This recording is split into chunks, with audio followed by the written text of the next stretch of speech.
Hello, and welcome to the Macaw Podcast Universe.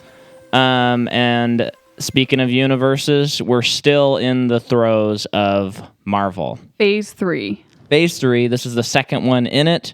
We're hitting Doctor Strange today, which I gotta say, pretty freaking good movie. And I feel like it's a movie a lot of people are going to forget as time goes on. But it's good. Not a lot of, I feel like I'm not a comic book person. I'm just a lay person. So I'm speaking as a lay person. I feel like a lot of people will forget about him because he is not a well-known superhero. He's pretty well known. I'm talking as a lay person. Okay.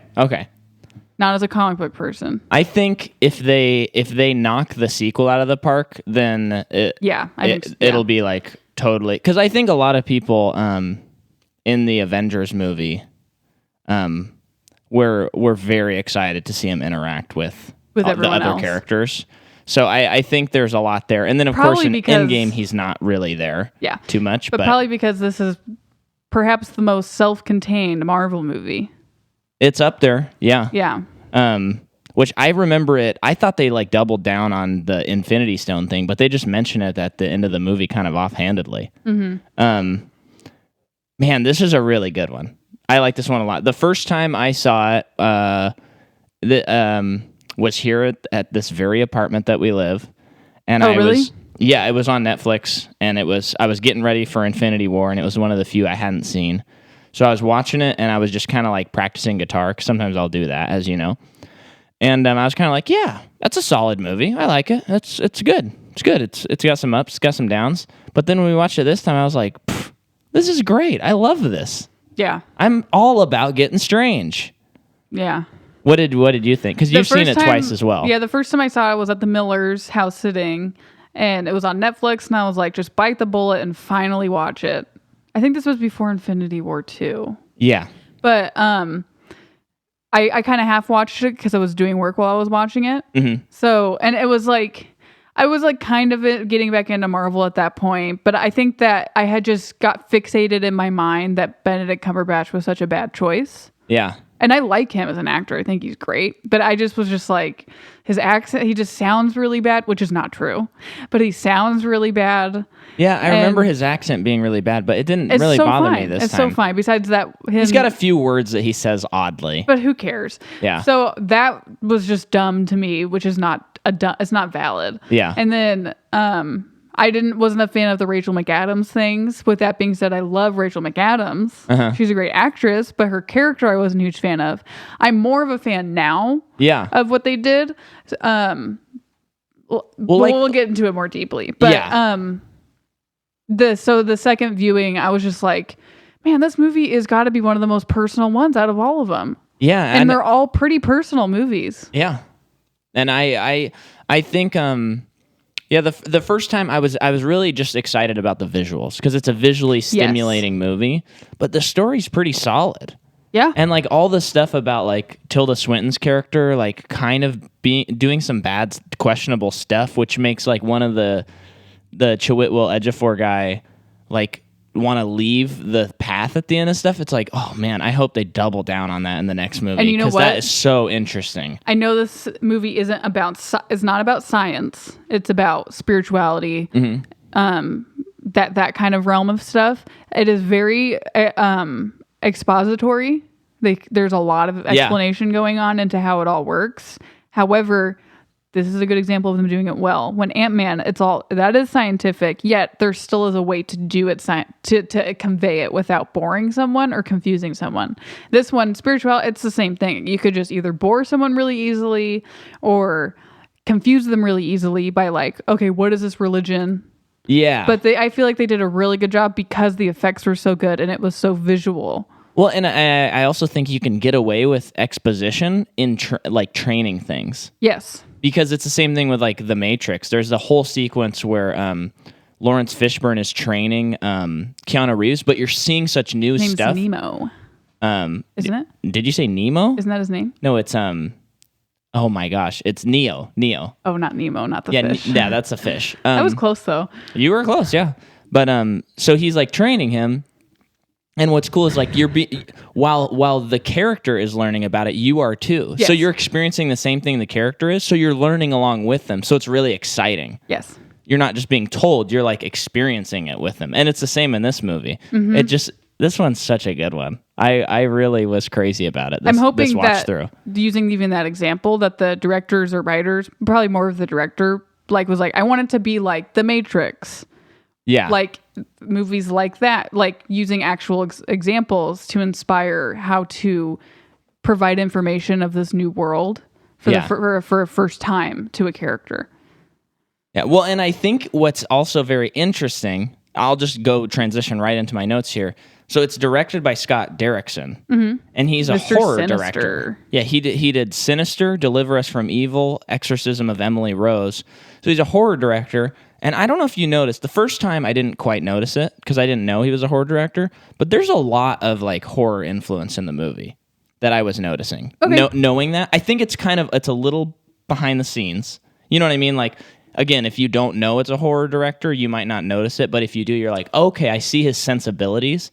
And I think that's how he's able to get in touch with especially like the mystic stuff, because he's directed these movies that are that have like, you know, demons and weird stuff like that. By the way, I've always wanted to see Sinister, and I think I just missed it because Ethan Hawke's in it. Oh. And I was reading the description because I never really knew what it was about. And it's about like I think he's like a true crime writer or something. And he found like there's this case. It's like, I'm assuming some unsolved case. And there's a lot of film reels, I think, from like the 60s when it happened. So a lot is like, it's investigating things that happened a long time ago. And I'm assuming realizing that whatever happened was not of this world.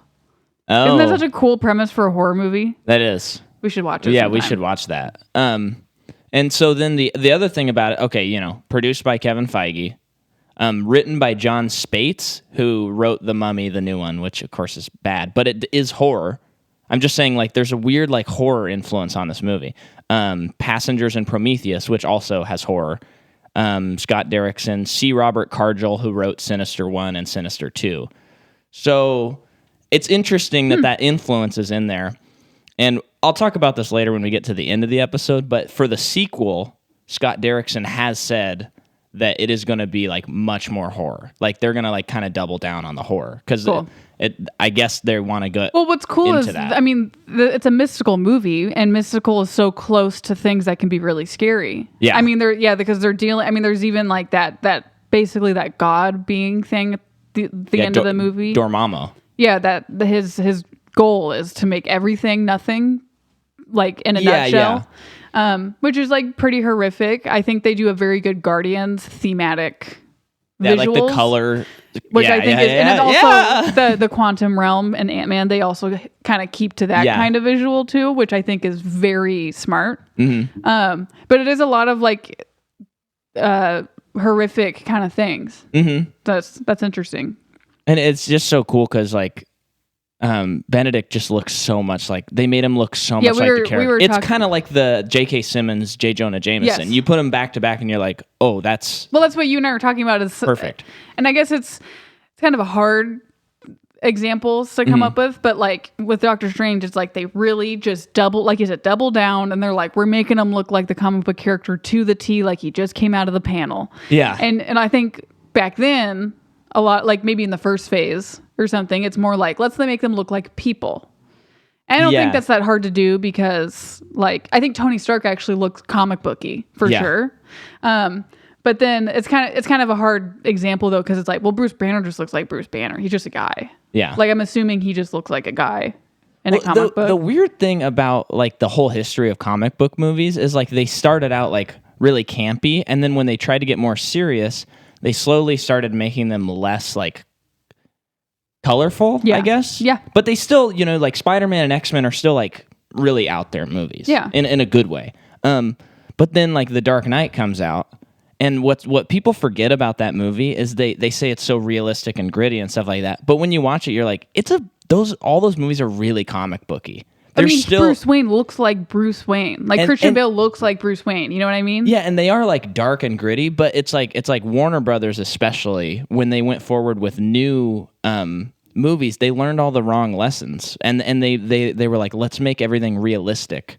And now it seems like Warner Brothers is trying to, like with Aquaman and Shazam, they're trying to be like, oh wait, we should actually embrace the fact that this can actually be fun. There's a reason why people got into comic books. It's not just the story, it's the visuals too. Yeah. And dark is not bad, but no, it can be. And it's cool that, I mean, Phase 1 Marvel, like, they do go a little bit more realism, but they never, I appreciate that the cinematic universe has like never like forgotten that it's a comic book. Yeah. And it's cool that now we're in a place where like it's so mainstream that they can do some really weird stuff, and everyone, like, some people are like, oh, that looks cheesy or corny, and I just go, if we've gotten this far and we can't have the Hulk be a Professor Hulk, like, what was the point of making this whole universe? Or a Fat Thor. Or a Fat Thor or something. Like, why would we even go here if we're not allowed to, like, make, or like a raccoon, like, or a tree, like, that's the cool part about it. Yeah. If you want reality, this is not the place to be. So yeah, and there's a time and a place for all that stuff. Yeah, like The Dark Knight. Yeah, and I know you're using it for other examples too, but also like the Joker movie that's coming out. I mean, that's probably going to be the most realistic version of a comic book character that we might have seen. But at the same time, it might not be, because I mean, we haven't seen it yet. But yeah, and that came out 2 weeks ago, I think. The Joker. Yeah, when this comes out. Oh, because this is the future. So let's get into the music here. So Michael Giacchino did this one. Oh, really? Yeah. Who's like the main man? I didn't know that. I mean, he did Coco. Nuff said. And Super 8. And Rogue One. Nuff said. The guy's a classic. This was a pretty good score, right? I mean, we watched it yesterday. We even mentioned how they were like, oh, this part's really good. Okay. Like the whole part when he broke his hands and he's going through all that stuff, that whole sequence. Oh, the yeah. music was really nice. Oh, yeah, because there was a nice like piano-y score. Yeah. So that's pretty cool. Cinematography, Ben Davis. That's Guardians, 3 Billboards. So he's in the Marvel cinematographer guys. Production, Marvel Studios. Distributed by Walt Disney. And this comes out November 4th, 2016. And it's nominated for Best Visual Effects. But do you know what won? It didn't win. 2016. Think sci-fi.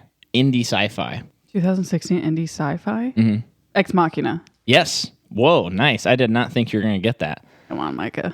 The visual effects in that movie are just so nuts. Yeah. You know what was another thing about the visual effects in this movie I really appreciate, though? Is a lot of times it doesn't really look that realistic. Yeah. And I like that. But it's a style. Yeah, it's a style. Yeah, like sometimes you can tell they're in front of a green screen and stuff, but it almost like adds to the unreality of the world, because the world's like not real when they're in like the mirror dimension and stuff. So I like all of that stuff. I think it's cool. Budget $165 million. 160 of that was paid to Benedict Cumberbatch, and they made the rest of the movie on $5 million. No, more than Robert Downey Jr. Yeah. They just really wanted Smaug in this. Is it Smaug or Smaug? It is Smaug. Oh, yeah. Okay. I don't like pronouncing it that way, though. It makes it. I feel like a nerd. Well, Micah, you're doing a podcast about movie franchises, so. Domestically, the movie makes $232,642,920. Worldwide, it makes $677,718,475. That's a knockout of the park.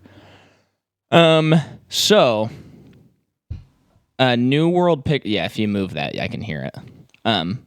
Well, good thing I wasn't talking. Good thing I didn't even address it either, so it can just be cut out easy. Crap. New World Pictures originally wanted to make a movie, and the script dated back to 1986. Whoa. And then in 1989, a script by Stan Lee, and Alex Cox was made. And then in 1992, Wes Craven signed on to do a movie with Savoy Pictures. Scream guy. Scream and Nightmare on Elm Street. So once again, another horror guy. So all these horror guys are like attracted to Doctor Strange. That's kind of strange. 1995, David S. Goyer completes a script. So that's one of the co-writers for...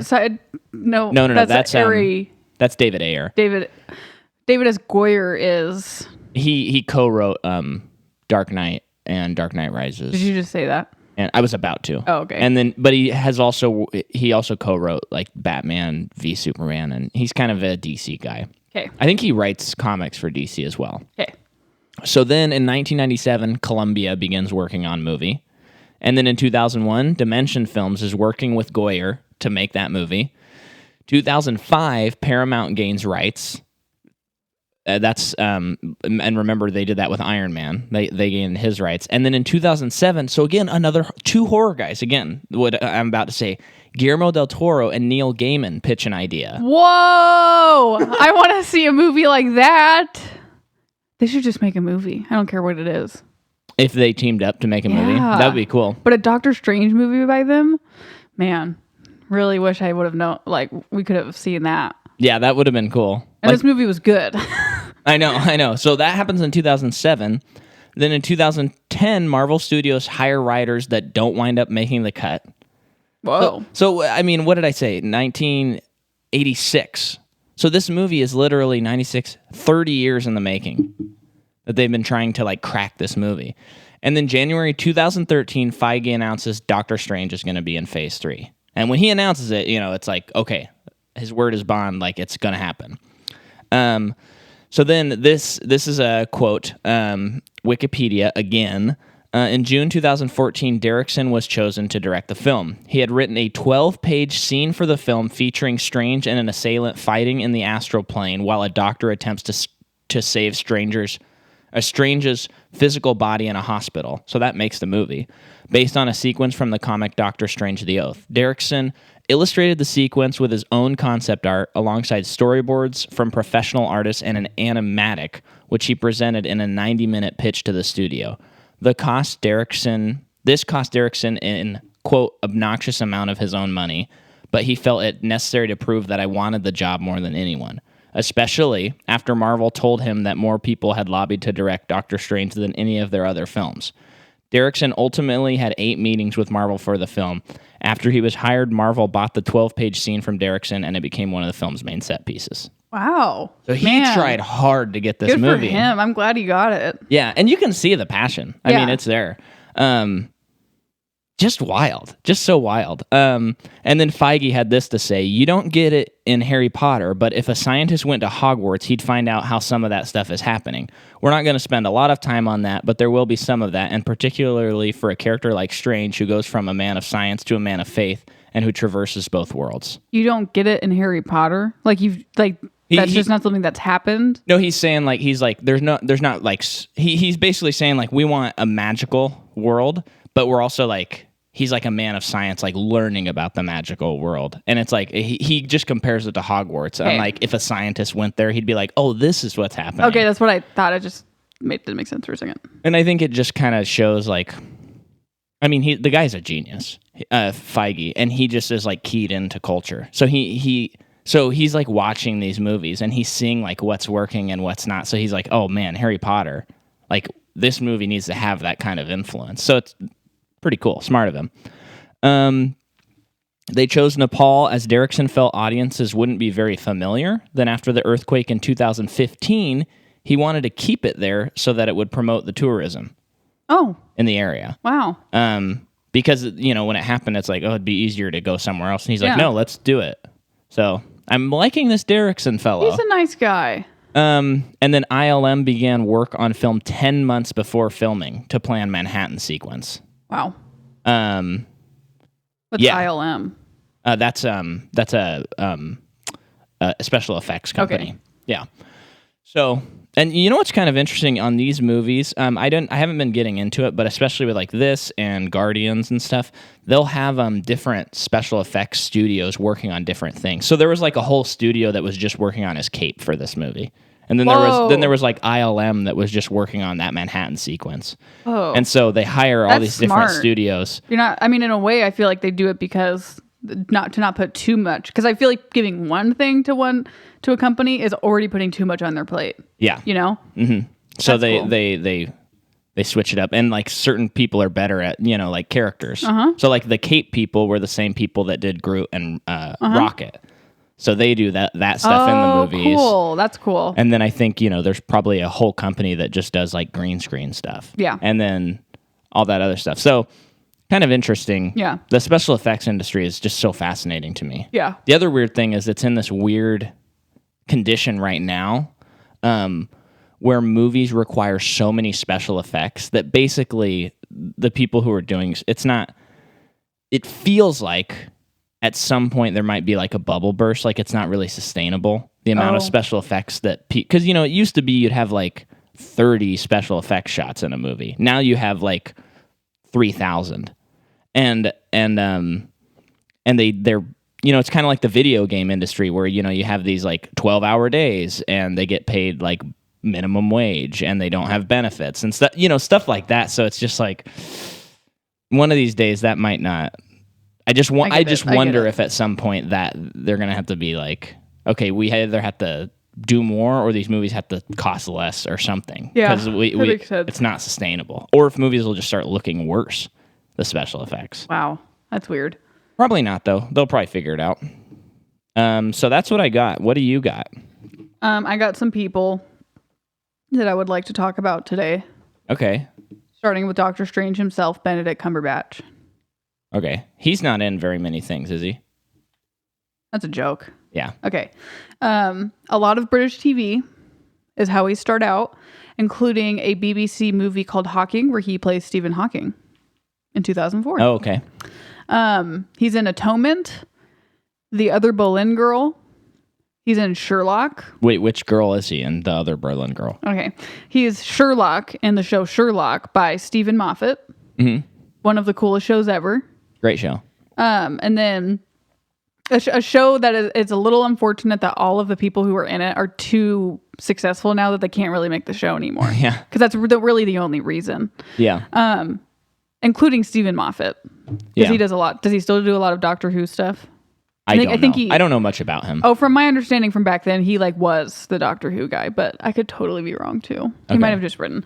Well, the funny thing when I was listening to I was like re-listening to an old Blank Check episode, and because David lived in London, so he's all into he watched all those shows and stuff. The weird thing is like British TV is much more like they can like take like 5-10 year breaks and then do like a Christmas special. Mm-hmm. And so Sherlock kind of falls under that, I think. But I think since it got so popular in America, we're like, how come it doesn't come out every year? And it's like, that's like normal over there. Yeah, for us, we need consistency. Like the consumer demands. Yeah. Like an overabundance of it, unfortunately. Yeah. Well, and even like Luther, the Idris Elba show, they did 3 seasons, like pretty close together. Or maybe it was 2. And then it was like 3 or 4 years. Then they did a 4th one. And then they've announced a new season, but they haven't. It still hasn't come out. They're going to do it, but it's like, shrug. I don't know when. Yeah. I think it's a lot more normal there. Interesting. And then in 2011, he did Tinker, Tailor, Soldier, Spy, and Warhorse. And Tinker, Tailor, Soldier, Spy, I tried watching. I got to try watching it again. I think I was just not in the right mood. It was so boring. I watched it, and I was bored out of my mind. Oh, you were? Oh, yeah. Okay. Maybe it's just like too much dialogue, not in an interesting way, because that's all it was. Yeah.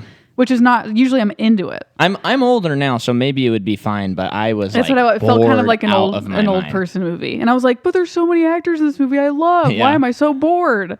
Maybe I won't be now. And then 2012 is Hobbit. 2013 is a crazy year for him. Yeah. Star Trek Into Darkness. 12 Years a Slave. Fifth Estate. August Osage County, and Smaug. See, this is when I get a little bit. When they around here, I think they announced that he's going to be Doctor Strange, and in my head, I'm like, I get that he's a good actor, and I do like him, but I'm like, too much, because he is good, but he's not always good. Some of those movies you mentioned, like he's not the best in. This is my relationship with Benedict Cumberbatch. The first time I saw a picture of him was an old IMDb, like whatever his IMDb picture was before this one, and he looked like a monster. Oh, he's kind of scary. He's weird. And his eyes are weird. You, me, Shane, and Sydney were hanging out, and you guys were saying that this guy named Benedict Cumberbatch is playing Smaug in the Hobbit movie. Mm-hmm. And I was like, that's the dumbest name I've ever heard in my life. And then you guys showed me a picture, and I was like, that man's scary. He looks like a dragon. Yeah. And then I see Sherlock, and then I'm like, he becomes a celebrity crush for me. Yeah. And then... Weird.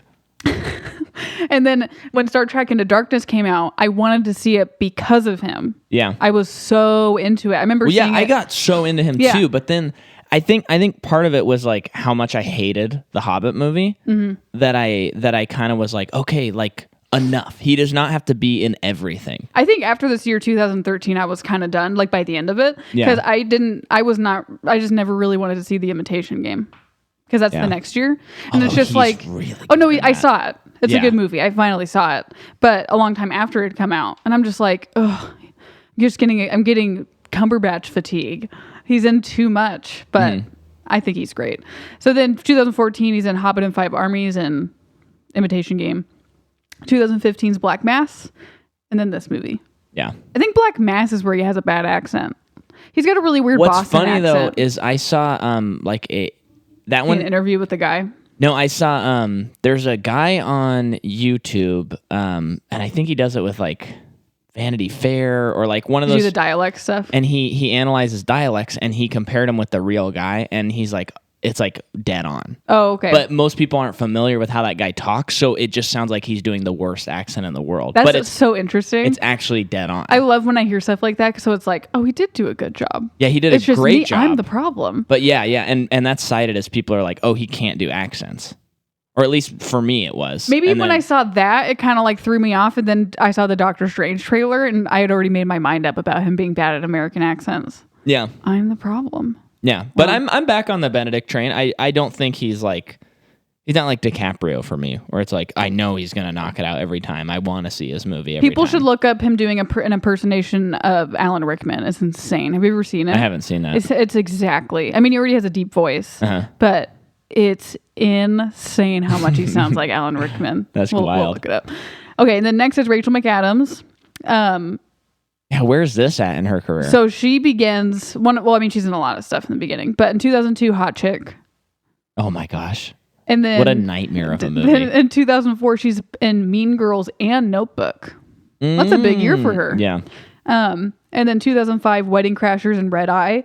Red Eye, I never really had an interest in seeing until I read what it's about today. And it's Cillian Murphy's in it. No, I've seen it. Don't tell me. Oh, is it good? Yeah. Oh, I really want to watch it. It looks like a really good thriller. I was kidding because maybe people haven't, and I was pretending like. Is it a really good thriller? Well, I mean, when I saw it, I thought that I was younger, and I was like much more like thriller. Like any thriller was fine. Takes her hostage on a plane. Yeah.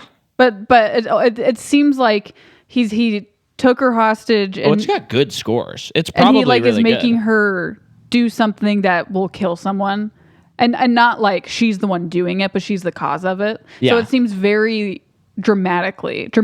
And he's Wes Craven as the director. Shut up. Yeah. Oh wait, no, I don't know if I have seen this because there is no, I haven't seen it. I'm getting it confused with Flight Plan with Jodie Foster, which is like the same thing, but it's not as well regarded. It looks like we should watch Red Eye sometime and Sinister. Oh, they came out the same year, and they're both like Sinister and Red Eye. No, Red Eye and Flight Plan. Oh, that was probably confusing. One of them's the knockoff version. Yeah. Which one? I'm imagining it's probably not the Wes Craven directed one. Yeah. But actually, the other one didn't have bad scores. It was just mediocre. Maybe we watch them both. Okay, and then 2009, she's in The Time Traveler's Wife and Sherlock Holmes. She's also in a Sherlock thing. Is she Irene or whatever? Yeah. Eileen Adler or Yep. Oh. So who is that? That's like that's like his girl equal. Oh, okay. Because I knew that. I remember what Watson's wife looks like, and I'm like, that's not her. It's that other British actress. Yeah. Okay. I don't remember her in Sherlock Holmes. And then she's in Midnight in Paris, a movie that Micah didn't even want to watch past 30 minutes. For what reason? I couldn't tell you. And I won't tell you. And then in 2011, she's in Sherlock 2. 2013, About Time, which is a movie I now want to see because I just found out that Domhnall Gleeson's in it. Yeah. And I think it's on Netflix. And you can watch it without me. I can't get enough of Domhnall. And that now that she's in it, it's like, sure, the premise is kind of cheesy and it's definitely a chick flick, but I'm gonna watch it. I'm gonna watch it. And then in 2014, she's in a Most Wanted Man. 2015, Southpaw and True Detective and Spotlight. Oh, so she had a big yeah. year too. I forgot she was in Southpaw. Yeah, I missed it. Yeah. I never saw it. And then Tilda Swinton. I didn't try very hard on her filmography because she's just in so much. Yeah. A lot of British stuff. She's in Vanilla Sky, I guess, in 2001. Okay. She's in Constantine and Narnia in 2005. Narnia's the big thing. Oh, she's the witch, right? For our generation, Narnia's like our Tilda Swinton moment, where it's like this woman. I'm just speaking for our generation. Okay. As 20s millennials, it's like, oh, she's the witch in Narnia. Yeah. Before that, I have no idea. Uh-huh. And then she's in Benjamin Button. We Need to Talk About... That's a curious case, if you've heard of it. Okay. And then 2011, she's in We Need to Talk About Kevin, which is a very good movie, but not for the faint of heart. We talked about it last week. Oh, we did? We did talk about it. I'm talking about it again. Civil War. Also, Vanilla Sky stars Tom Cruise. Yes. We do need to watch it at some point. We just got to... Because Cruise is in it. We got to take the cruise. And then... 2012, Moonrise Kingdom. 2013, Snowpiercer. Yeah, she's in Moonrise. Yeah. And then she's in Snowpiercer, a movie I couldn't finish. I've never seen it. It was bad. And then 2015, Trainwreck. She's in Trainwreck? Yeah, she's like the boss who's a big bee. Okay. And then I did Matt. And she's also does Conan O'Brien's stunt doubles. That's funny. It's a bit he would use on his show all the time, where he would. Oh yeah, I got a theory about. Well, not a theory. He would make fun of the fact that they look like each other. Yeah, I'm just saying this now because it's now in the public. Like anyone can hear this now. Mm-hmm. Hopefully, whoever would want to make a David Bowie biopic, she has to be the star. She has to play David Bowie. Yeah. There's no one else can fit the role. It's Tilda Swinton. Except Benedict Cumberbatch. Actually, that's true. That's very kidding, no. That's actually. She is. If she's unavailable, get Benedict. But you gotta get her if she's available, because she would be the perfect David Bowie, I think. Yeah. And then we have Mads Mikkelsen. Mads Mick. And remember, so this is his second acting credit. Pusher, directed by I thought Nicholas. You were saying this movie. No, no, it's sorry. not. Sorry, Pusher, directed by Nicholas Winding Refn. Yeah. Really intense, nuts movie. Yeah. And it's crazy that he started acting in 1996. Yeah. Like, what did he do before that? Because he's like he's not super young when he started acting. And then he's in Casino Royale, Valhalla Rising, another Nicholas Winding Refn movie. He's in The Hunt in 2012, a movie that Michael will never watch, but he should. Also, everyone should see The Hunt because it's very, very timely for all of the Me Too movement stuff going on. Oh, okay. It is. I guess I'll have to watch it. Nuts. And then he's Hannibal in that Hannibal show that comes out in 2013. Oh, yeah. But I didn't really look up anyone else. I mean, like Michael Stuhlbarg. Yeah, Stuhlbarg. He's the guy that you see in like 100 movies. But always his great. Best role, A Most Serious Man. Oh my gosh. One of the best Coen Brothers movies. One of his few starring roles too. Yes, he is unbelievable in that movie. He's so good. And then not Chadwick. We also got Chiwetel Ejiofor. That's what I was gonna say. He's in 12 Years a Slave. Yeah, so in 2013 he was in 12 Years a Slave. Yeah. And then he does The Martian, Z for Zachariah, Secret in Their Eyes, a remake, and then in this year he's in 999 and Doctor Strange. So I don't know what 999 is. It was a movie. Let me see who was in it. I didn't see it. It was like a bank robbing movie with Anthony Mackie, Falcon, Casey Affleck, Aaron Paul, Woody Harrelson, Kate Winslet, Gal Gadot, Norman Reedus, Michael Kenneth Williams. Gal Gadot. That's Wonder Woman. Oh. So, yeah, that's what we got. Pretty loaded cast in this movie. Like most Marvel movies. Yeah. They're not super into undiscovered talent. I feel like until you get to Spider-Man. Yeah.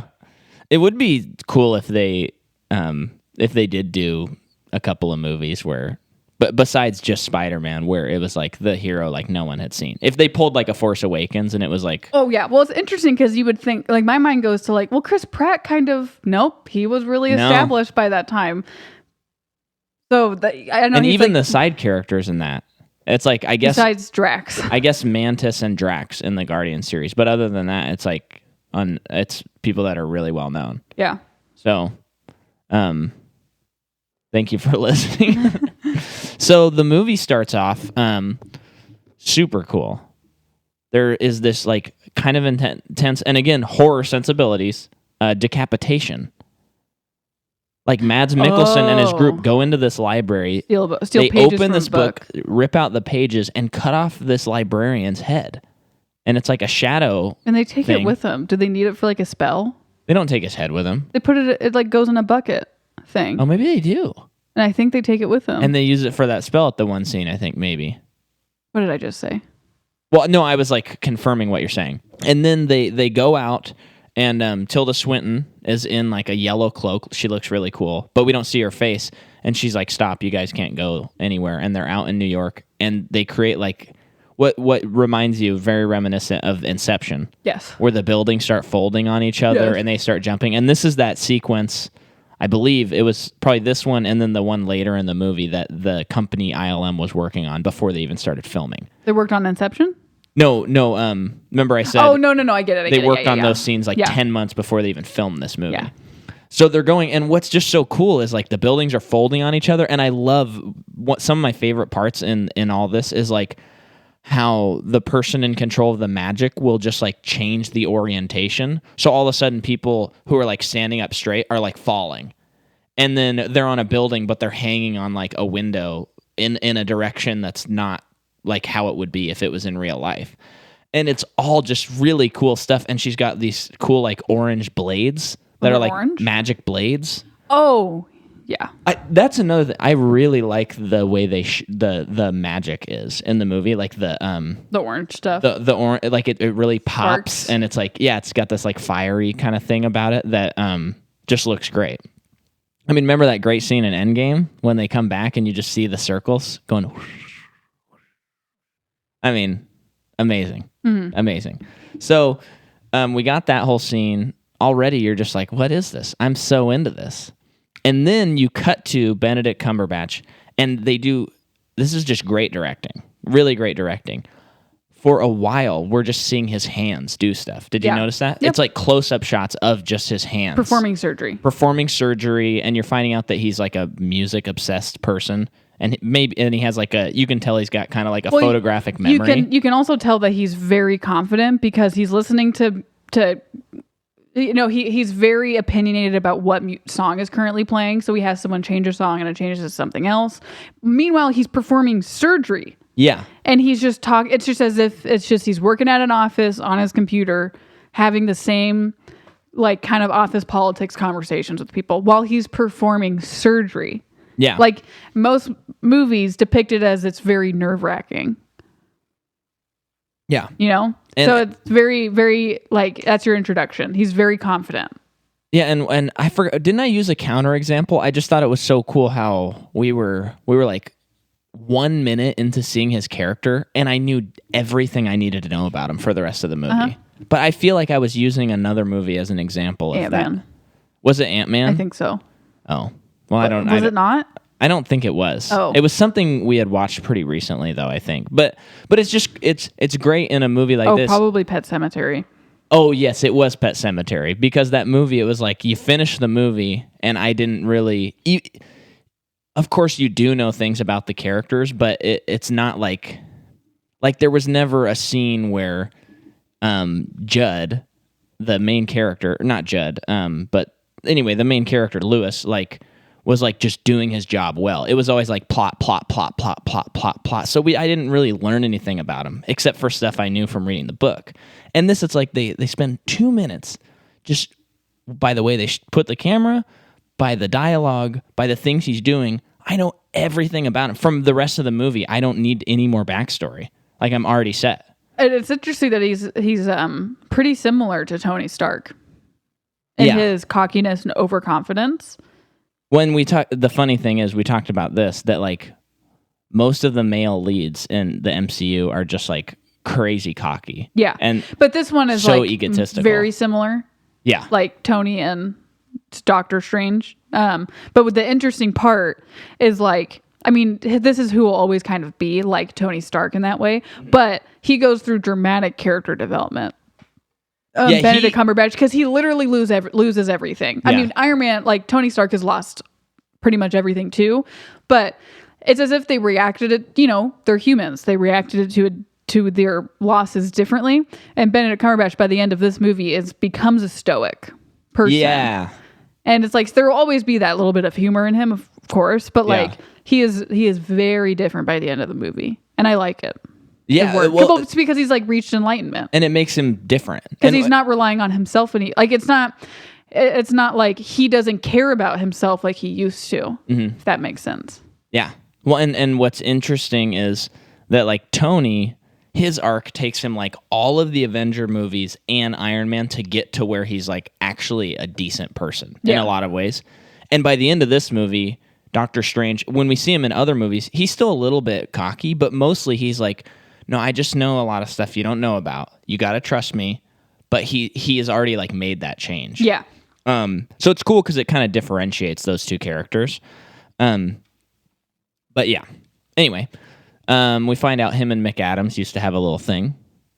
And then they have pretty good chemistry. They have good chemistry. I hope can have chemistry with anyone though. She's so good. I love Rachel McAdams. And she probably went to college and majored in chemistry. That's good. And I love Game Night, which is one of the best There's comedies chemistry ever. with Jason Bateman in that movie. And she's so funny in that. And then this is the point where he's driving around, we know he's cocky and stuff, and he is in his car and he's looking through like he's driving really fast around this and he's trying cliff. to find the next surgery, but he will only take super high profile complicated surgeries because it's like it's as if it's not because he cares about who he's saving, but it's to challenge himself to do the next hardest thing. And he wants the recognition. That's a big thing because later when we meet that other character that was paralyzed, we find out that Doctor Strange could have helped him, but he knew that it was a hopeless cause, so he didn't want to help him. So I forgot about that. Yeah, which tells you a lot about his character. Yeah, and the interesting thing is it tells you that he doesn't have faith. Yeah, which he learns throughout the movie. I mean, the whole movie in a way is about faith. Yeah, because he like learns to have faith. Yeah, and he only has faith in himself currently. Yeah, and the accident that he got into was caused by like the only person he can blame is himself because he was driving really recklessly, basically texting and driving. Mm-hmm. Going way too fast in his really nice sports car, but that's cool. Yeah. And he gets into this accident that he should not have survived. Yeah. And it's all his fault. And he's... Which is interesting because he only has faith in himself. And because of that, because he's a human, that he will fail. Yeah. And he finally does. And it's a classic thing we can all relate to. It's like, you write books, I write music. If it's taken away from me, who am I? And what's awesome is I had remembered that at the end of the movie his hands were fine, but when we watched it, they're not fine. You remember the end of the movie, the last really shot, his hands are still shaking. Yeah, and it's like so he probably couldn't do medicine again. He has to like do this other thing. So good. But by the end of the movie, that's not a hard choice. Yeah, which is a really well written story. This is a good one, guys. So then he's in the hospital and he's got the crazy like apparatus and you can see his hands are like totally stitched and stuff. Yeah. And McAdams is explaining to him that they did the best they could. And then Michael Stuhlbarg's there. And what was so crazy is he's not even thankful to be alive. And he's not even thankful that they tried to do his hands. Because he says to him, what did they do to me? Yeah, what'd they do? And she's like, we couldn't do, this is the best we could do. And he's like, I could have done better. That's what he says. He's like not even thankful that they even attempted to try to heal him. Yeah. Or that they saved his life. Yeah. And so now he's just looking for some way to get his hands back. And then he's going to like physical therapy. And remember, he's talking to that guy. And again, egotistical, learning so much about his character. And he said, tells the guy, has anyone ever gone through this and actually recovered? And he said, there was one guy who was paralyzed and he got through it. But he said the guy came here 3 days a week for like 1 week or not that long. And then suddenly he never came. And the guy was like, I just assumed he died. And he walked by him on the street. Yeah, then he walked by him on the street, and emphasis on walking because this guy was paralyzed from the neck down. Yeah. And so amazing, right? Crazy thing that happened. So through all of that, it gets to a point where Benedict's like, I need to find this person. How can they just recover with seemingly not going to physical therapy. Well, and the one thing before we get past that scene, I just love how he's like, show me the file, and he's like, I can't show you the files, like that's not legal or something like that. And he's like, but if it'll get you to stop, like if it'll put you in your place because you're an egomaniac, I'll show you the file. Yeah. Like that's how far the guy's willing to like go outside of the rules to make him get some egg on his face, get that Benedict egg. Mm-hmm. Benedict eggs. Yep. Whoa. Egg Benedict. Eggs Benedict. Yeah. So then Steven goes and finds the guy. The guy's an actor from 24, where I recognize him. Mm-hmm. He's a pretty good actor. I like him. Yeah. I'd like to see him in more stuff. He's a good character actor. Yeah. And then he basically tells him, like... I went to... What's the place called? I don't remember, but it's in Nepal. Yeah. I went to this place. Learned a lot about spirituality, basically, but I only learned a shred of what was there. But I learned what I needed to know. And then I left. And what's cool, too, is he's playing basketball in this scene. Yeah. Like, he leaves, like, his game to walk over and talk to him. And that's cool. Man, I really like this movie a lot. It's funny because... for the listener, my sister listens to this podcast, and of course she's listening right now. But she'll always text me, and it seems like we just kind of have we agree on a lot of the Marvel stuff, but a lot of it we disagree. And she is not a fan of this movie, so I think this whole episode she's just gonna be like, ugh. But maybe not. Maybe she'll. Maybe we'll change her opinion. Maybe. What's cool is throughout this process of him trying to fix himself, his hair gets longer. He grows a really gross like beard. Yeah. And it's partly because he's so obsessed that he's not taking care of himself. Also, he can't shave because of his hands. Oh, like that's a good touch. Yeah. He can't, like, he literally can't take care of himself. Yeah. I mean, like, Rachel McAdams has been coming and, like, it seems like she's been coming and cooking for him. Yeah. And then he, like, tells her off. He's like, he's ungrateful because he was on the phone with some people who were like, I'm not going to do, like, other doctors. Like, I'm not going to do that surgery. It's not possible. I'm not going to, like, basically waste my time because it's not possible. Mm-hmm. And so he's just at wit's end. And she just happens to show up and he takes it all out on her, all of his problems out on her when she has done nothing but be like faithful to him and love him. And I'm assuming, because you know that they did have a romantic relationship at one point, you know that you can tell some tension there. But you can tell that she still loves him, but she had to stop because of his destructive personality. He was never going to not change for her, but he was never going to give her what she was giving him. Yeah. And she made the adult mature decision and was just like, well, I'm not going to be with this kind of person. Mm-hmm. However, you still see that she has that hope because she is helping him so faithfully to just take care of him. Yeah. And then finally he does tell her off and she leaves, which is like, you have the right. You probably shouldn't have been helping, but she has been. Well, sometimes when you're in destructive relationships with people, you need there is a point. There's like a breaking point where it's like if anything's gonna happen, it'll have to be on your terms. And a lot of times, like her, she's upset, but you can tell she's like, I'll come back to you, but it's up to you now. And he kind of like makes fun of her for that in that moment because he was like, well, what do you think's gonna happen? You coming over bringing me wine and cheese and all this stuff, like basically, oh, you think that if you're just here like a little puppy dog that I'm gonna like finally fall in love with you and give you everything you want? Basically, he's calling her selfish. Yeah. Which is just like not true. Yeah. I mean, I'm sure that there was that hope for her, but she's doing it because out of like a selfless love, I would say. Yeah. So then he finally gets to the temple. And he meets the Ancient One, which is Tilda Swinton. And then this is when they start doing, like, he starts learning all the crazy stuff. Yeah.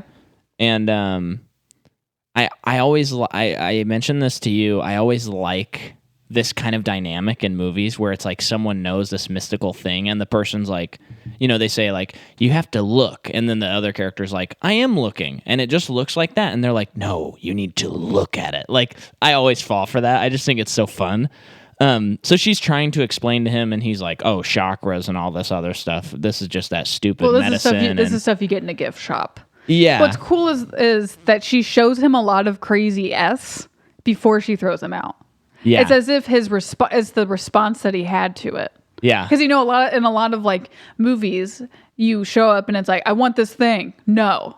And then they have to sit on the doorstep for 3 days. Yeah. For them to finally be like, oh, they've proven it. She's just like willing to show them. Yeah. For sure. And then there's this whole like, it's kind of 2001 A Space Odyssey, like space portal, where he's like flying into all these other dimensions. And it is so cool. It is. I remember when we were watching it, I was just like, who comes up with it? Yeah. Whose job is it to come up with this stuff? Because it's so cool. It's so psychedelic. And it makes me like bummed that I didn't see it in theaters. Because, I mean, that would have been so breathtaking. And especially because that was like the first experience with Doctor Strange. Like everyone was probably like, what? And they did a really good job effects-wise or whatever. I don't even know if this would be a hard thing to do, but he's in these things that are all, CGI'd, green screen stuff. But when he's thrown back into the chair, it's just an interesting shot. It's as if the camera moves really quickly. Yeah, so and it he's blends like really well. Back. And then that one part when he falls into the chair and falls out of it. Yeah. Like that part is like, how do you do that? Yeah. And there's a lot of shots in this movie where the camera is moving a lot. Yeah. But all these effects are happening. And I feel like a lot of the times the camera is kind of stagnant to let the effects do their thing. Yeah. But this movie's like following the effects or letting them do it in real time with the characters. And it makes the effects look better. Yeah. It's very cool. It's such an interesting, like I told Mike, I wish that would happen a little bit more. Mm-hmm. And then basically, they like kick him out. Then they finally are like, okay, let's teach him. Mm-hmm. And so they start teaching him, and to like she uses her cool portal thing because he's not doing well, and like puts him on Everest and says, you have 2 minutes before you start dying. You better get back. Or 30 minutes. What's cool is like, he is a man of a scientific man. Mm-hmm. So there is a lot of like him doubting all of this stuff and thinks it's kind of just crazy. But I feel like there's not most of the movie's not him being convinced. Yeah. It's probably because she just shows him and he's like, okay, it exists. How do I do it? But, it's cool. Cause I don't think like they could have wasted a lot of time with that. Yeah. And they just jumped right into it, which is cool. And it's cool too that it's more character development where he is going to the library and that's when he meets Wong, who will be his sidekick eventually. Yeah. And the guy's like, you've read all these books? And he was just like, yep. So you can see like he is super intelligent. He as a speed reader, he is a doctor that holds several doctorates in medicine. So it's like, it's not just some doctor, like anyone just coming to learn about spirituality and stuff. Like he knows how to study things and learn things. So it's like, because I think a lot of times when he's a scientist going to do the spiritual thing, it's so different that it's as if he's like dumb through most of it. But I wouldn't say that that's the case. No, it is, like, when gaining a faith, especially if you're like an analytical person or something like that, like if you were to become a Christian or something and you are like read a lot, like you're gonna like power through like a lot of stuff so that you can understand what you're starting to believe.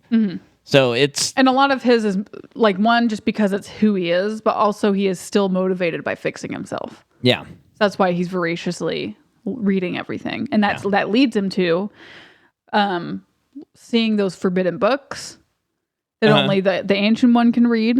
Yeah. And then he sees one that has missing pages, and he reads as much of that book as he can until he gets to the missing pages, and that's when he first uses it. Am I jumping ahead too much? No, you're right where I was at. This is his first time ever using the time stone. Mm-hmm. And he uses it to, well, first of all, they have a really cool effect with an apple. Yeah, where he's eating the apple and then he makes it go forward and it eats it and like makes it moldy, then makes it go back and it becomes whole again. And the camera's also, it's one shot moving. And it doesn't have to back and forth with it, which is so cool. It's so cool. And then he makes the pages reappear through time. Yeah. Love that. He sees it's like dark magic pretty much. And he has photographic memory, so he remembers all that stuff. Yeah. And this dark magic, basically, speaking of eternal life, like the possibility of eternal life, of course, that comes with many catches. But I think he reads it and is like, how can I help this to fix myself? Yeah. Then he gets caught by Chetwell. Did I say his name right? Chiwetel. Chitwiddle? I thought it was Chewitwell, but it's Chiwetel. Ejiofor, yeah. Mr. Ejiofor. Mr. Ejiofor and Wong catch him. And this is something that I didn't notice until the end of the movie that I think is something that they kind of forgot about. And maybe not, though. I might be wrong. But they never take the time stone away from him. And Micah made a point that, like, well, the time stone's kind of just sitting out there for anyone to take, which is like, yeah, that's true. Yeah. But, like, it's an infinity stone. Yeah. And they know that. Yeah, I guess so. So, like, it's weird that they never, like, confiscated that from him when it's just hanging on his neck and they know that he just used it. And it's like, I mean, I'm able to just kind of overlook it, but it is kind of weird. Yeah, it is weird. But it's one of those things where it's like, because I like the movie so much, I don't care to, like, explore that.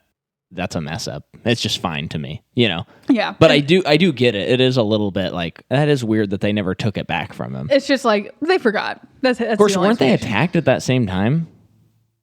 I think around that time, because that's when he also learns, that's when Wong gives him his whole presentation on how there's 3 doors to New York, Hong Kong, and London. And they're all like basically force fields around in those cities that are protecting the world from that God Dormammu that wants to what a cool that wants to obliterate everything. Yeah, no, that makes sense because while they're in the library, Mads Mikkelsen's attacks them. Yeah, so I think it's right after he explains all of it. Yeah, so he just has it in his neck. They just haven't. So you could assume that had they not been attacked, they would have been like, all right, hand that back to me. Yeah, I guess you could. You know, that would be how I'd explain it. Yeah, so then Mads Mikkelsen shows up. And before that, there was a scene of them, because now they all have purple eyes, which looks kind of funny. Yeah, it's a little odd. But before that, there was a scene of him and his like minions, like doing the spell to start this process of immortality. Yeah. And I think they still need to take down these people. That's why they show up. Yeah. I mean, because they'll get in their way. So they ambush them, and they destroy the door to London. And Benedict is forced through the door into New York. Mm-hmm. And the door back to where he was at is like broken, or like he can't get through it. Yeah. So now he's in New York, and it's a really cool scene because he like opens the front door and you see that he's in New York now. Yeah. And I just thought it was very well done. It's great. That's great. Stuff. And then there's like this cool hallway fight, and then the cape, which is a relic from like previous. We don't even know the backstory. And earlier it says like your relic chooses you. Yeah. It like breaks out, or he like smashes into glass while he's fighting Mads Mikkelsen, and the cape, or some minion guy, and the cape comes out and like chooses him. Yeah. Which is a cool moment, especially because he gets thrown off this balcony and the cape flies it's so by. Like over the top when you see him, like when he comes and levitates up and the music's like really big. Oh yeah. And you're like, yeah, that's as over the top as I would want it to be. Yeah, that's the now moment. It's Doctor Strange. Yeah, that's like when that's my favorite. That's the best part of any origin story. Yeah. Is when they're like, I am the Batman, or where it's like they've become that thing. That's always like the moment. So that's cool. It gets the cape. And there's a funny kind of moment with when Mads shows up and he's like, I think he's like, what's your name? Like Strange. Oh, Mr. Strange. It's Doctor. Okay, Mr. Doctor. Yeah. It's kind of a funny moment. Yeah. And then Mike is laughing really hard about it. Well, and then he's able to like stop Mads Mikkelsen. And then Mads Mikkelsen is like, do you even know what this is about? Like, you're a new guy. He goes, so now we get the bad guy's motive. And he's like, we could have eternal life if Dormammu takes over. And then he also says, like, and how do you think the Ancient One is still around? She takes from the dark dimension to keep her life long. Because she's like thousands of years old. Oh. And then he gets stabbed and he teleports to a hospital. Not just any hospital. The one that he knows, and he's like, McAdams, over here. And she's like, what the heck are you doing? He only wants her operating on him. Yeah, and they go in there, and it's the sequence we talked about earlier that Scott Derrickson like spent all his time and money on to get this job, and it's one of the cooler sequences in the movie. Because one of the minions gets through. Okay, so she's operating on him, and he basically passes out. But what is it called? His astral self body comes into play, and she sees him and is freaking out. Probably thinks that she's tripping, and he's telling her what to do. Yeah, and he's like popping in and out, and then this other guy in the astral plane is like attacking him. So they're fighting, and what's cool about that is she doesn't see them fighting, but every once in a while their force is so strong that it'll knock something over. Yeah, that's a little bit of a horror thing. Yeah, that's really well done. Like things moving around the room and stuff, and then she uses his heart stops. Yeah, his heart stops, and then she uses the defibrillator. Yeah. Shocks him back into life. We both pantomimed that. And he becomes really strong in his astral form. And then she does it again, and he gets rid of the guy. And what's cool is like he does it, his heart starts beating, and then he pops back up and he's like, do it one more time. And she's like, no, that'll kill you or whatever. And he's like, no, trust me, do it one more time. And then he like grabs the guy, she does it, and it explodes the guy and kills him. And then right before that, before the guy came and he's talking to her on the table, I liked that moment because it's like she hasn't seen him for months, and he shows up like this. Yeah, and like in these weird clothes too. She's like, "What have you been doing?" And he's kind of like explaining it to her, and she's like, "Oh, you're in a cult." And he's like, well, no, it's not a cult. It's that. And she's like, no, it's a cult. Sounds like a cult. Yeah. And that was pretty funny. And then what's cool is when he kills the guy, it goes back to his real body and his eyes are smoking. Yeah. Because he exploded. Yeah. And then as he leaves, he's like, I got to take care of this stuff. I'm gonna go back to New York or wherever he needs to go. Well, he's in New York technically still. But. Okay. And he's like, and she's like, how are you going to get there? And he's like, I'm going to go through this broom closet and get there. And she goes, okay, if you're not going to be honest with me, like, just don't lie to me. I don't care. Effect is so cool because he opens it up and the light is shining on them both. The portal's like sparks of fire. Yeah. So yeah, it lights up their faces in an interesting way. And they do that thing where the camera moves with them. It's one shot. Yeah. And it moves with them to show the portal, and it's seamless. Very cool. It looks so good. And I want to see the no effect version of that. Yes. Because I feel like they probably just had a big light there. They probably have special effects on the DVD. I already sent it back. Oh, it's probably on YouTube though. Look it up. Probably. It's true. So yeah, all of that is awesome. Then there's this huge battle in New York again with like Tilda Swinton, Ejiofor, and I think Wong is there. Mm-hmm. And Benedict's there and Mads Mikkelsen, and it's just insane. I mean, we can't describe it. It's not able to describe. You just have to see it. Yeah. But it's again like the buildings collapsing in on themselves stuff. Yeah, and there were like kind of gears and stuff that they make the buildings do. And then Tilda Swinton like makes like an arena place and starts fighting them, and it's really cool. And then she gets does she get stabbed? She might get stabbed or something, and then she's like thrown off a building pretty much. Yeah. Let's just say that for sake of this is a listening medium. Yeah. This podcast. But the effect of her falling through basically that glass awning and then onto the sidewalk was like super realistic. Yeah. Well, I think they had a stuntman do that shot. Yeah. I when it got closer to the ground, because the body had too much like mass to it. Like it hits the glass and then the glass shatters and then it goes through. If they CGI'd that the body would just, for some reason they still haven't figured out you know how they did it? How? I'm sorry, I cut you off. But I just realized, so they fall on the glass, and with glass like that, they have like little like tiny like explosive things so they that shatter it right before. So they probably had the stuntman land on it, and then like right after they land, they explode it so that it goes boom, and then they fall on the concrete, and the concrete's all padded stuff. Oh, that makes sense. What's funny is that stunt looks really crazy, but it's probably like not that hard of a stunt for like a normal stuntman. It's just crazy because like what I was going to say with CGI, they still haven't totally figured out how to make a person move super realistically, because the people are always too flexible in CGI. Yeah. Still a little too fluid, like moving. So I feel like if it was CGI, the body would have flailed a little bit. When in reality, she had already passed out at that point, so she wouldn't have flailed. Yeah. Because the impact was different, if that makes sense. Totally. Yeah. Well, and sometimes like with that, you can see as a viewer, there's like a visceral like, ugh. Whereas if it's CG, even if it's really good, a lot of times you don't feel that. Ugh. Yeah.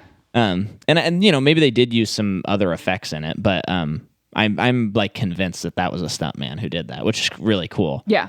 And then they take her to the hospital. And they're emergency operating, Rachel McAdams. And then Astral Plane, Strange and Astral Plane, Ancient One are talking, and she's like, I've seen this moment 1,000 times, and there's never a way out. I can't figure it out.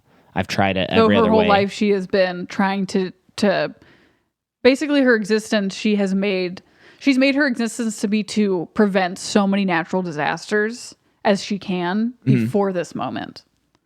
Wait, so does this mean, here's an interesting thought. Do you think that she looked into the future to see how she dies, and then she sees that it's that far into the future, and that's why she draws power? Therefore, she's like kind of stuck in her own paradox, because like she's drawing to last longer because she already knows she's going to last there, but she saw the vision, and that's why she's wanting to last longer. The vision of what? Of her death. Okay, I don't get it. What? So say she's born in the 1800s or something. Yeah. And she goes, I want to know like where I end up in my life. So she looks into the future and sees that moment. She's like, oh, that's in 2016. She's like, well, in order to get there, I got to figure out how to live longer. So she starts trying to learn how to live longer. And so if she had never looked ahead, would she have actually drawn power from the dark dimension? Oh. Like a I get time that. travel paradox thing. Yeah, that is. I bet that's what happened or something. That's what. Sorry, I'm just getting really distracted by what's going on outside the window. Yeah, me too. Yeah, that makes sense. I mean, I think they mentioned something about her being like from Celtic time, so that's thousands of years ago. Oh, really? So I'm assuming that she's been a mystical person her whole life. Yeah. Just because of saying that she's Celtic says a lot of things about her being mythological. Yeah. So I don't know how long it would have taken her to find that eternal life thing, but maybe it wasn't that hard. Yeah. The hard part was making the decision not to find it. Yeah. If that makes sense. Because it almost seems like she created this religion cult. Yeah. Thing. When she did kind of say like part of the reason why I did live this long is because I needed to find someone who could like replace me basically, and you're that person if you choose to accept it. And she did contribute in large part, small but in large part, to saving all of the universe. Yeah, and she dies. Yeah. And what's cool, she says a great thing though. In that conversation that they have, it's kind what does she say? It's kind of a long conversation, but the music's so good. There's lightning, but the time has almost but stopped. So the lightning's very slow in the sky. It's snowing. She just wants to see the snow one more time. Mm-hmm. And she's talking to him about like basically his journey and who he is as a person. And she's like, you still haven't figured it out. And he's kind of like, what are you talking about? She's like, it's not about you. Yeah. And I love that. That is probably number 3 of coolest quotes so far of this universe. First it's Jake Gyllenhaal. And then it was what do you mean? Daniel Bruhl. And then it was her. Wait, favorite quotes? Yeah. What are the other quotes? What are you saying? Well, I'm not going to say it verbatim because it's been a while. But at the end of Spider-Man: Far From Home, when he is about to die, you can. If they haven't seen it by now, okay, it's their own fault. When he's about to die, he says something to the effect of like, "Man, what is it? It's so cool." Something about like people always needing to believe in something. It's something about belief, and it's just it was really, really applicable to our current status as humans in this world, especially first world stuff. And then, Danny Bruhl. When he's talking that, about like, he didn't need to stop the Avengers. He needed to get the Avengers to stop themselves. Yeah. And then this one was hers. Keep talking. I'm gonna look at what he said. And then the fourth one is Drax saying, nothing goes over my head. I would catch it, right? That's the fourth that one's pretty good. So then she dies, and then they go to Hong Kong, which is like the last sanctum. Mm-hmm. And it's already fallen, and the city's being destroyed, and it's being consumed by Dormammu. And they're like, what are we going to do? And then Doctor Strange has got a time stone around his hand, and he does a spell, and time starts reversing. All of this is so cool.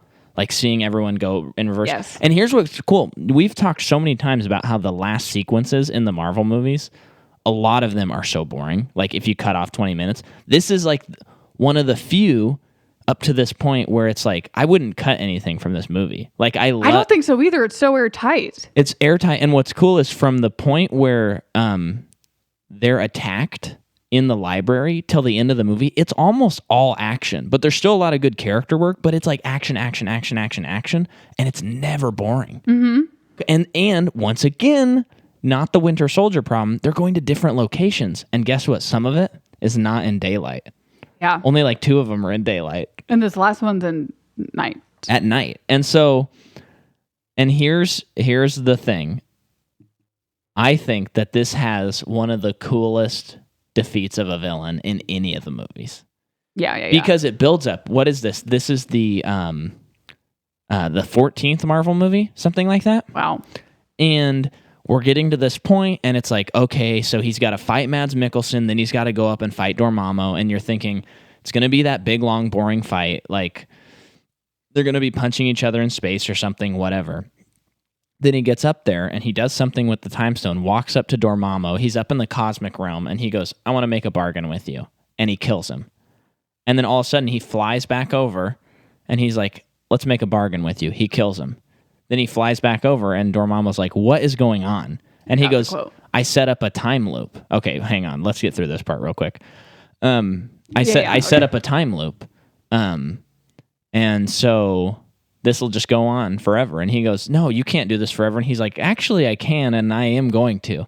And so he keeps going through, and it's showing this montage of him just getting murdered. You know what's crazy, too, is so earlier in the movie, when he's playing with the stone, and they catch him, and they're like, do you understand what you're doing? You could be altering time and dimension and ruining the universe because you're just playing with a tiny thing. And they're like, that means like at some point you could get yourself in an endless time loop. Do you want to keep dying for eternity? Like, do they say that? They say that in the movie. I didn't even catch that. It's the gun in the closet. Yeah. Because that's what gives them the idea of like, that's exactly what I'm going to do. And if someone is obsessed with themselves, they're not going to want to die eternally. Well, that's the thing. He's willing to take that risk. There is a point, I think, after one of the first Mads Mikkelsen fights at the New York place. Yeah. It's kind of at the end of it, and one of them says, I feel like it was Ejiofor. It says something like, kind of the Tony thing, like you'll never not be thinking of yourself. Yeah. You'll never fight for anything you believe in, and then that's what he's tested. By the end of this movie is, will he be altruistic or selfish? Yeah. And he chooses it, and then finally Dormammu makes the deal. And I think it's so cool because it's so what is the word? It's like you have an expectation of what's going to happen. Subverting expectations. Yeah. And it's also cool, like if this was maybe the first Marvel movie, maybe you'd be like, "Oh." But since it's the 14th, you're like, "Oh, they really like turned that on its head." Yeah. And then it just kind of like kills Mads Mikkelsen. Like he just like I don't remember how he dies. Well, no, he gets what he wants. So the Dormammu guy goes away. Oh yeah, he bargains and takes their souls. That's what it is. And they're like, you see, they're like kind of disintegrating. You're like, oh, they're just gonna die because they were serving this Dark Lord thing. But then I think Doctor Strange says something like, "Enjoy eternal life." Yeah. And they like kind of wither away, but they're not completely withered away. Yeah. So you get the visual sense that it's going to be really painful for the rest of eternity for them. But that's what they wanted, was eternal life. Which is the whole time, that's what like Tilda Swinton was saying to Mads.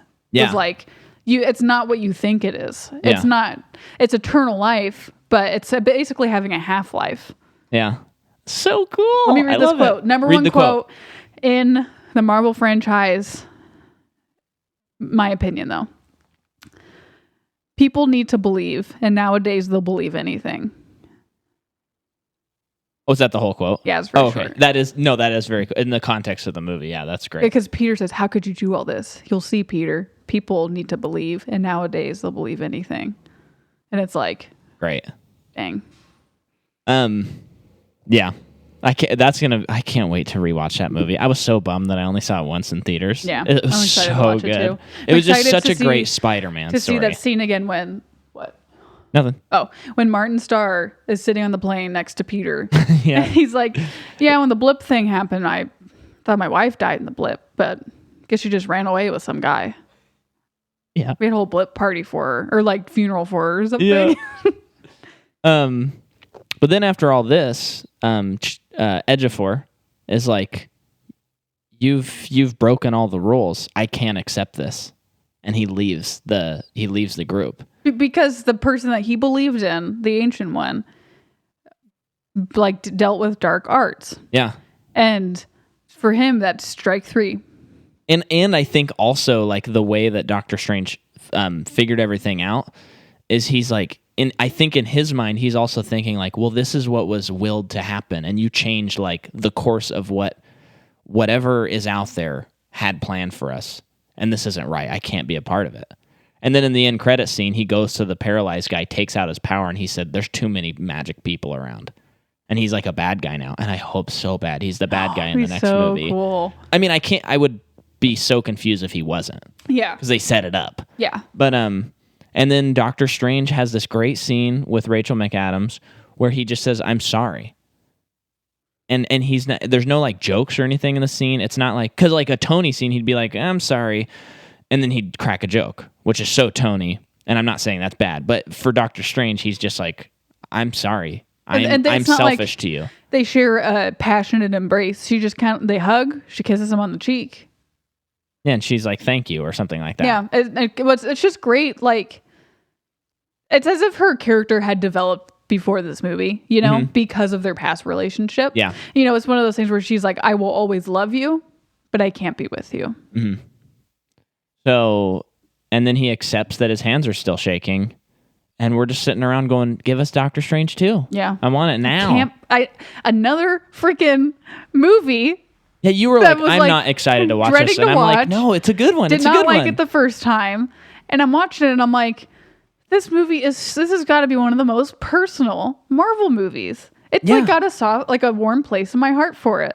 And I think for us, you and I, we definitely in this phase, because the next one's Guardians 2, and then you and I are on board. Like from here on out, we're like on board with all the movies, except for the ones that are like bad. Right. But I think you and I, in the like years between the first Avengers and Guardians 2, it's just like we want to be contrarian, which is like in that time, and we wanted to not like it. So when we would watch, like when you watch Doctor Strange, you're thinking like, I don't want to like this movie.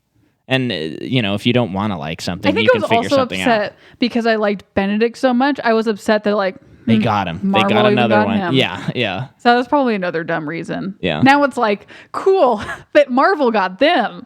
Well, and you know what's another funny thing is listening to actors talk about careers, and it's so complicated. It's easy to fall off. It's easy to fall in the rut. But if you get on a Marvel contract, you have a guaranteed contract for like 6 or 7 years. You have something you can always fall back on. You know what I mean? True. Robert Downey Jr. has been Iron Man for 11 years. So he gets to like, he's like, you know, if other things aren't working out, I can still be Iron Man. Yep. You know, it's kind of nice.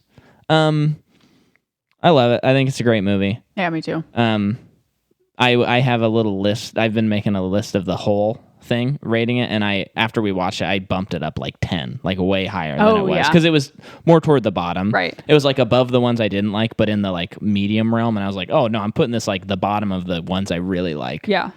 And then I gotta say this. So they have part of Phase 4. They announced the sequel, and it's going to be called Doctor Strange and the Multiverse of Madness. And what we know so far, it's Scott Derrickson again. They're going to double down on the horror, apparently, which I love. And Scarlet Witch is going to be a big player in the movie, apparently.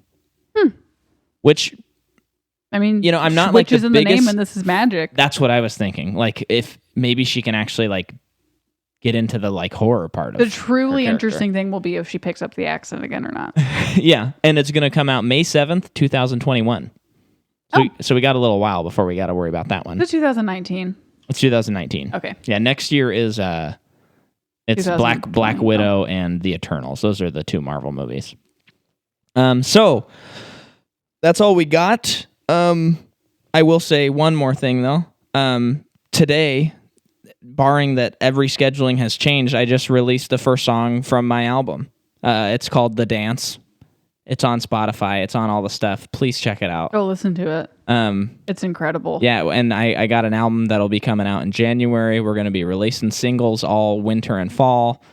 And I have a tour that starts next week. You can check my website or whatever else you follow me on to check that out.